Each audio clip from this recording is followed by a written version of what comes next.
everyone. In this video, we are going to learn about an interesting concept of signal processing, which is sampling and reconstruction of signal using GNU Radio. This video was done by myself, Salma, and Sankara Subramanian.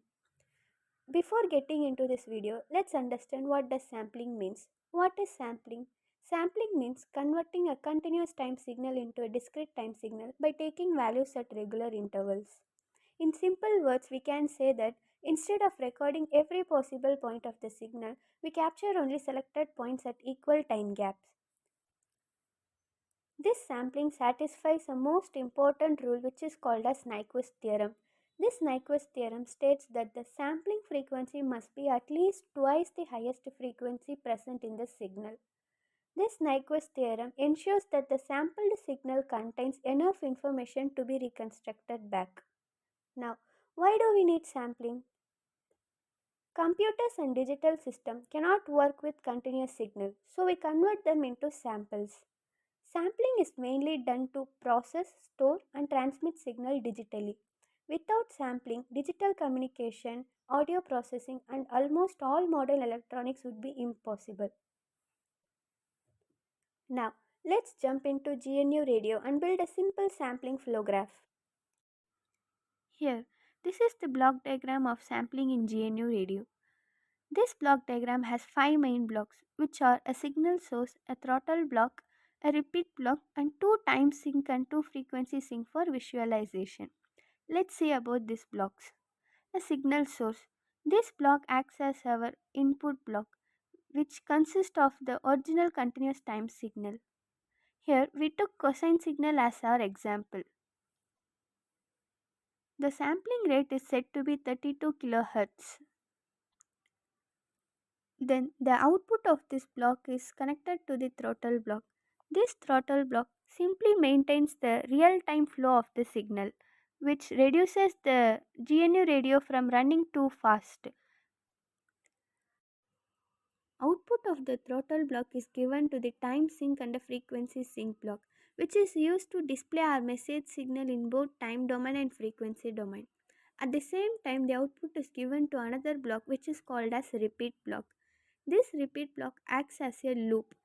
This block takes every input sample and repeats it for 10 times because the interpolation is set as 10. After repeating the samples, the waveform looks stepped. This repeat behavior is used to visualize how a sampled signal looks. Output of this repeat block is given to a time sink and frequency sink block, which is used to display our sampled signal, which is in the form of steps. Now, let's execute this block diagram and observe the output. Here, this is the output of our block diagram, where we have 2 time domain and 2 frequency domain. One time and frequency domain pair is for message signal and another pair is for our sampled signal. Now, let's set the frequency as 162 kHz. After setting this frequency, we can observe our output clearly, where the above signal is our message signal and the signal below is our sampled signal, which has steps. That's all. Sampling is done. Now let's move to reconstruction. What is reconstruction? Reconstruction is nothing but the reverse process of sampling. This reconstructs our sampled signal back into a smooth continuous waveform. This reconstruction is done to get our original signal back. In this reconstruction process, we use a main component which is called as low pass filter. This low pass filter filters the higher frequency and gives the lower frequencies as output. This low pass filter removes the steps from the sampled signal and gives the smooth waveform. Now, let's see the working of this reconstruction using GNU Radio. This is the block diagram of reconstruction in GNU Radio. This block diagram is same as the sampling as we seen before. The only difference is we added a low pass filter after a repeat block. This low pass filter helps us to convert the sampled signal into the original signal. Let's execute this block diagram and observe the output. This is the output of our reconstruction.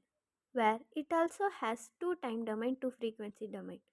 In this, one time domain and frequency domain is for sampled signal and another one is for our original signal. We can set our frequency as 16 kHz. Now let's see the output.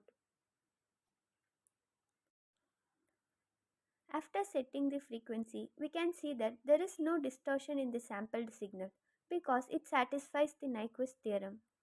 Also, we have reconstructed our original cosine signal back. Thus, this is the sampling and reconstruction of signal using GNU Radio.